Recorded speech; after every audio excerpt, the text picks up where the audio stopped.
The world for him had no shape or color. It was a mere cacophony of sounds and a chaos of scents. The sharp, almost cutting fragrance of lilies mingled with the damp, earthy smell of ferns. A sweet, dazing wave from hundreds of roses washed over him, disorienting. Every new breath was an assault on his tiny, overwhelmed lungs. He was alone in this boundless, invisible ocean of aromas. He didn't know how he had gotten here. The last thing he remembered was the warmth of his mother's fur and the familiar scent of milk. Then a jolt, the cold, and a sudden shove. Now, there were only giant, rustling monsters, drops of water falling with a deafening clang onto the hard floor, and the chilling creak of a distant door. He was blind, terrified, and desperately alone. All he could do was mew, a thin, plaintive sound, hoping someone, anyone, would hear him in this vast, ringing world. Eleanor knew every corner of her flower shop, Eleanor's blooms. She knew the creak of the third step by the entrance, the smell of the air after watering the hydrangeas, and the sound, the little bell over the door made when the last customer left, carrying away a piece of her soul crafted into a bouquet. Her hands, smelling of earth and rose petals, had created thousands of arrangements for other people's celebrations, apologies, and confessions. But her own evenings had long been quiet and solitary. It was in that familiar evening quiet that she heard it, a barely perceptible sound, as thin as a gossamer thread, not the squeak of a mouse, nor the chirp of a stray bird. It was the sound of pure, distilled desperation. She froze, listening. The sound came again, from somewhere beneath the shelf of lush, potted ferns. She pushed aside a lower frond, and her breath caught in her throat. There, pressed against the cold tile floor, trembled a tiny ball of white fur, no bigger than her palm. But it wasn't his size that struck her. It was his eyes, two tiny opals devoid of their inner fire. They stared through her, into nothingness. The kitten sensed the shift in the air, felt the presence of another's warmth, and went still, letting out one last, faint mew. Eleanor's heart, long accustomed to solitude, gave a painful lurch. In this small, blind, and lost creature, she suddenly saw a reflection of her own quiet sorrow. She didn't know yet that this tiny cry was the start of their story. She simply, slowly, so very slowly, reached out her hand, trying not to frighten him. For a creature living in perpetual darkness, a touch is an event, sudden, deafening, capable of bringing either salvation or ruin. When the tips of Eleanor's fingers, smelling of damp earth and sweet pollen, brushed against his trembling fur, the kitten tensed into a tight, rigid ball. His entire tiny world narrowed to this scent and this touch. He didn't know what would happen next. He just waited. Eleanor felt the frantic, bird-like flutter of a tiny heart beneath her palm. She didn't snatch him up. She just held her hand there, offering her warmth, letting him grow accustomed to her. She began to speak to him, quietly, in a low, lilting tone, as if soothing a crying child. The words didn't matter, only the melody of her voice, low, calm, and enveloping. Slowly, very carefully, she scooped him into her palm and lifted. He weighed almost nothing, a bundle of bones and fluff clinging desperately to life. She pressed him against her chest, against her old woolen sweater, and carried him to the back room, away from the riot of floral scents that she now understood must have been torture for him. Here, it smelled different, of old paper, dust, and a hint of cinnamon from the tea she'd had that afternoon. The scents were muted, calm. She gently placed the kitten in a cardboard box lined with a soft cloth. He immediately scurried to the farthest corner, but he had stopped trembling. The first step had been taken. Now, water and food. Eleanor poured a little milk into a saucer and placed it near the box. The kitten sensed the new smell, took a few wobbly steps, and bumped his nose right into the rim of the saucer. Milk shot up his nose. He snorted and jumped back, startled and confused. He didn't know how to lap. He was too small. For a moment, bewilderment flickered in Eleanor's eyes, but it was quickly replaced by a gentle resolve. She dipped her index finger into the milk and carefully brought it to the kitten's muzzle. He sniffed it uncertainly. The scent was familiar, but the source was not. He licked her finger, once, then again. And then, guided by an ancient instinct, he began to suckle eagerly, taking in the precious drops of warmth and life. Eleanor sat on the cold floor of her back room, dipping her finger into the saucer again and again, and felt tears rolling down her cheeks. They weren't tears of pity. They were tears of a long-forgotten feeling of being needed, truly, desperately needed. Evening. Eleanor doesn't go home. She dozes in her old armchair, listening to every rustle from the box. Night. The kitten sleeps, curled up on her scarf. For the first time in a long time, he feels safe. Morning. Eleanor opens the shop. In between customers, she slips into the back room to feed the little one from her finger. She started calling him Whisper, because he had entered her life so quietly, almost unheard, yet he had changed everything. Whisper quickly learned that the world was made not just of scents, but of sounds. And the most important sound in his world became Eleanor's voice. He learned to recognize her footsteps by the creak of the floorboards. He would turn his head at the rustle of the paper bag that held the special kitten bottle she'd bought from the vet. Days melted into weeks. The small ball of fear began to transform into a curious explorer. His darkness was no longer hostile. It became his map. He memorized the locations of table legs, the distance to his litter box, and the safe island of the box with Eleanor's scarf. He began to venture out of the back room, stepping cautiously onto the floor of the main shop. He moved like a little ghost, silently navigating between pots of ficus and tubs of roses. Customers rarely even noticed him, but Eleanor always did. She would follow him with her eyes, a quiet smile touching her lips. Her shop, once just a place of work, had become a home. Her loneliness, once a hollow and all-consuming thing, was now filled with purpose and quiet care. One evening, as rain pattered against the windowpane, creating a cozy backdrop, Eleanor was reading aloud, just to fill the silence with her voice. Whisper approached her chair and, for the first time, tried to jump onto her lap. He missed, bumping awkwardly against her legs and freezing on the floor in confusion. Eleanor set her book aside. She gently lifted him and settled him on her lap, stroking his back. And in that moment, a miracle happened. At first, it was a barely audible rumble, as if a tiny motor had started up. Then it grew stronger, more confident. Whisper was purring, loudly, blissfully, expressing with his entire little being a complete and total trust. He rubbed his white head against her hand, and his blind eyes seemed to look right into her soul. In that moment, Eleanor realized she hadn't saved him. They had saved each other. The blind kitten lost among the flowers, and the lonely woman lost in her silence. And their story was just beginning. Time, for Eleanor, was no longer a simple sequence of sunrises and sunsets. It found a new rhythm, the rhythm of tiny paws exploring the world, the rhythm of a soft purr that greeted her at the door. Her mornings no longer began with the scrape of a key in the lock, but with a sound, a quiet, questioning mew from the other side of the door, the moment her footsteps paused on the threshold. He always waited for her in the same spot. His internal clock, tuned perfectly to her arrival, was flawless. Eleanor would smile, as if for the first time, every time. She would set down her bag, crouch down, and hold out her hands. "Good morning, my little Whisper," she would say. And he, recognizing the vibration of her voice, would walk confidently forward and nuzzle his white head into her palms. This morning ritual became sacred to them.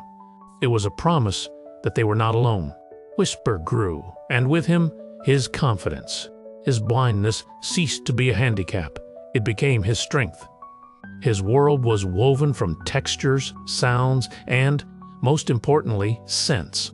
He learned to navigate the shop better than anyone with sight. He knew where the slick tile was near the sink, and where the warm, rough welcome mat lay. He could distinguish the rustle of a ficus leaf from the delicate whisper of an asparagus fern. But his true talent was for aromas. He didn't just smell them, he understood them. He learned to give the sharp, commanding scent of lilies a wide berth, but the gentle, honeyed fragrance of freesia drew him like a magnet. He could lie for hours beneath the rack of daisies, breathing in their calming, meadow-like spirit. Eleanor watched him with quiet amazement.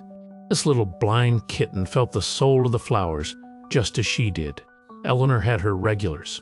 One of them was Mark, a programmer from the office building across the street.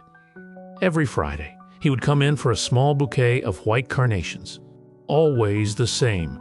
He never smiled, just paid in silence and left. Eleanor knew that behind his sullen expression lay not anger, but some deep, long-held sadness. On one particular Friday, Mark looked especially lost. He approached the counter and stood in silence for a long time, staring at the flowers with an unseeing gaze. "The usual, please," he finally said, but his voice lacked its usual monotone. It held desperation. And in that moment, something unusual happened. Whisper, who usually hid from customers in the back room, suddenly walked into the shop. He moved slowly, but with purpose. He passed Mark without a glance. He was heading for a different target. He bypassed the vase of carnations, ignored the lush roses, and stopped at a bucket of modest, violet irises. He rubbed against the bucket, lifted his face, and meowed softly into the air. Mark froze. Is he blind?" he asked quietly. "Yes," Eleanor replied, just as quietly, her heart beating faster. "His name is Whisper. It seems he likes the irises." Mark looked at the irises, then back at the cat, who continued to rub against the bucket as if insistently offering his choice. For the first time, a flicker of emotion crossed the young man's face, pure, childlike wonder. "In the language of flowers, irises mean hope and wisdom," Eleanor added softly. Mark was silent for a few more seconds. Then something on his face broke. The corners of his mouth, set in a permanent frown, crept upwards into the semblance of a smile. "All right," he said, his voice sounding different, warmer. "Let's do the irises today. I think I'll trust your expert on this one." As Mark was leaving, he turned at the door. "Thank you, Whisper," he said to the cat, and he left, for the first time in months, carrying not a symbol of habit, but a bouquet of hope. Eleanor watched him go, then looked down at the white kitten, who was now curled up at her feet. She bent down and stroked him. He wasn't just her companion. He was the heart of this shop. A small, blind guide who saw not with his eyes, but with his soul, and knew how to find the right flower not just for a bouquet, but for a wounded human heart. She picked him up, held him close, and whispered in his ear, "You are my little miracle, my quiet, wise miracle." In response, Whisper purred so loudly it seemed to make the petals on the nearby flowers tremble. Their small world had just become a little bigger, a little brighter, and they both knew this was only the beginning of their magic. News, in small neighborhoods, spreads faster than the scent of freshly cut hyacinths. The story of the sullen programmer and the cat who chose a bouquet of hope for him became a local legend. At first, it was just a funny anecdote Mark told his colleagues. Then, his story, embellished with a few details, made its way to the coffee shop next door. Soon, people began to come into Eleanor's blooms, not just for flowers. They came for the little miracle. They didn't say it outright. No one approached Eleanor and said, "I want your blind cat to pick my bouquet." That would be too strange. Instead, they would linger in the shop longer than usual, wandering between the displays, pretending to choose, all the while casting furtive glances at the white cat. They were waiting for a sign. Eleanor was flustered at first. She tried to convince herself that the incident with Mark was just a coincidence. Whisper was just a cat, a curious, affectionate cat, but nothing more.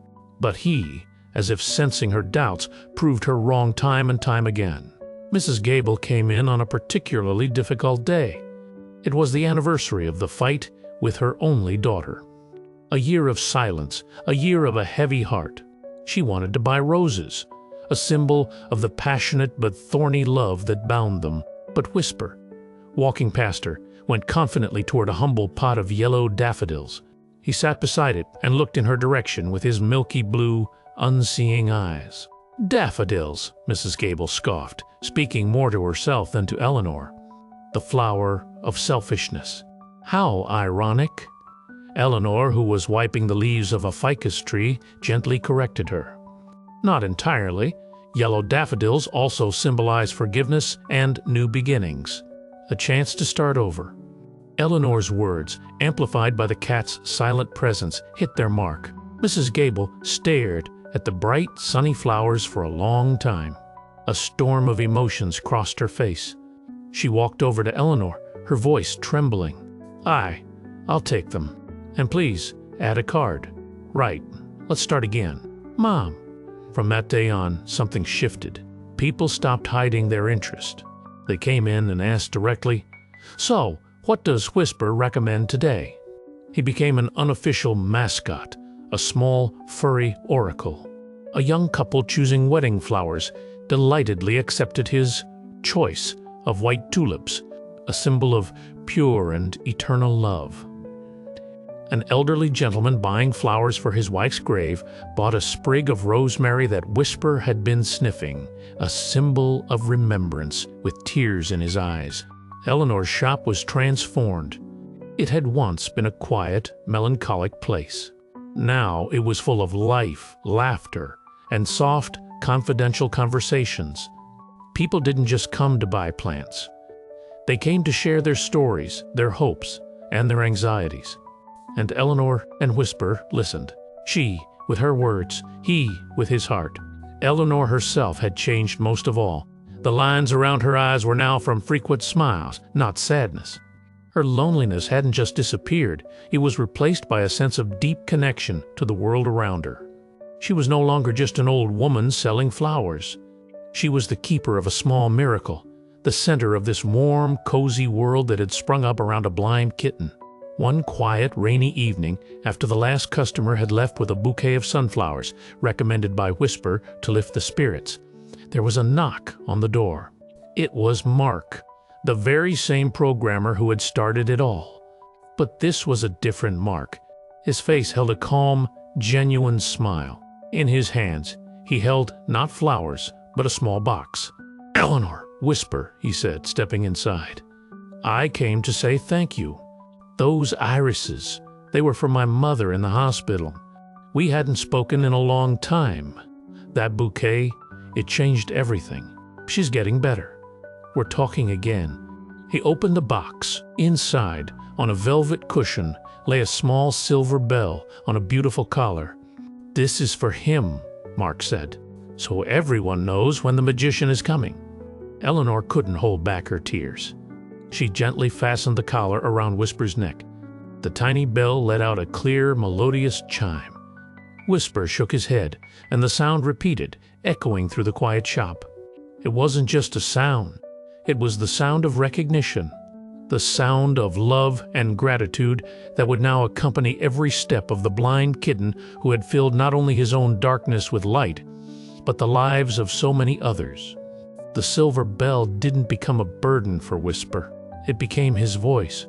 The soft, melodic chime now wove itself into the daily symphony of the shop, the rustle of wrapping paper, the snip of the shears, the quiet conversations of visitors. It was the soundtrack to a small miracle, and that miracle continued to grow, spilling out beyond the glass doors of the shop and filling the entire neighborhood. One day, the bell above the door announced a visitor who hadn't come for flowers. Her name was Sarah, and she was a reporter for the local paper, the Neighborhood Chronicle. She had come for a story. The tale of a blind cat who could see into people's hearts had become too big to ignore. Eleanor was nervous at first.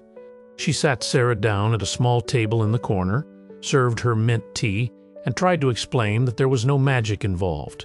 "He just feels," she said, stroking Whisper, who had immediately hopped onto her lap upon hearing the unfamiliar voice. "He doesn't see the hustle and bustle. He doesn't see the masks we wear. He only hears what's inside us, our joy, our pain, and he's drawn to what feels real." Sarah listened, nodding, but her eyes held a professional skepticism mixed with a genuine desire to believe. She was young, ambitious, and saw the world as a complicated place with little room for miracles. She had come for a sensation, a cute, human interest piece for the back page, but she was finding something much deeper. "May I observe?" she asked, Eleanor nodded, and Sarah observed. She saw an anxious young man come in before an exam, and Whisper, with a jingle of his bell, rubbed against a vase of sunflowers, a symbol of luck and optimism. She saw a tearful woman who had just lost her job stop in bewilderment, only to have the cat lead her to a display of delicate forget-me-nots, a symbol of faithfulness and of not being forgotten. It didn't feel like a trick. It felt like poetry, a quiet, intuitive dance between an animal, a plant, and a human soul. "You know," Sarah said quietly, almost reverently, "I came to write about a cat. But this story, it's about you, about how you created a place where people aren't afraid to be vulnerable. Whisper is the heart of your shop, but you are its soul." Eleanor blushed the color of a peony petal. She had never thought of herself that way. She had just found a freezing kitten. She had just been kind. At the end of her visit, after her camera was put away and her notepad was full, Sarah hesitated at the door. I don't even know what I need," she confessed. "I've been so lost lately, with my work, with my life."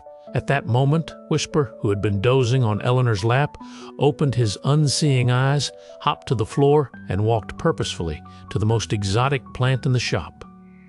It was a strelitzia, a bird of paradise, with its bright, bold flower resembling the head of a fantastic bird, gazing skyward.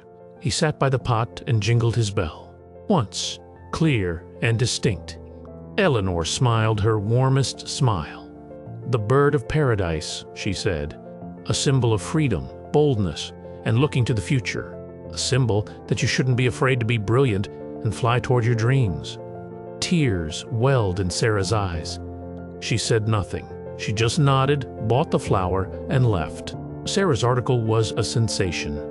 But it didn't turn the shop into a tourist trap. On the contrary, it attracted those who were looking for exactly what Eleanor and Whisper offered: quiet, understanding, and a piece of warmth.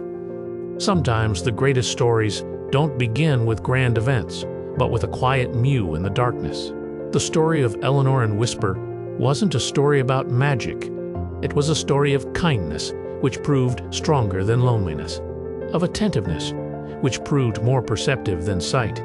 They had saved each other in that flower shop, and then, without even knowing it, they saved hundreds of other souls by teaching them the simple language of flowers and silence. Eleanor found a family where she had only expected to find old age.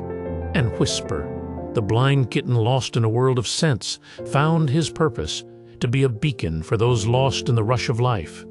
He couldn't see the world, but more than anyone, he helped the world become a brighter place.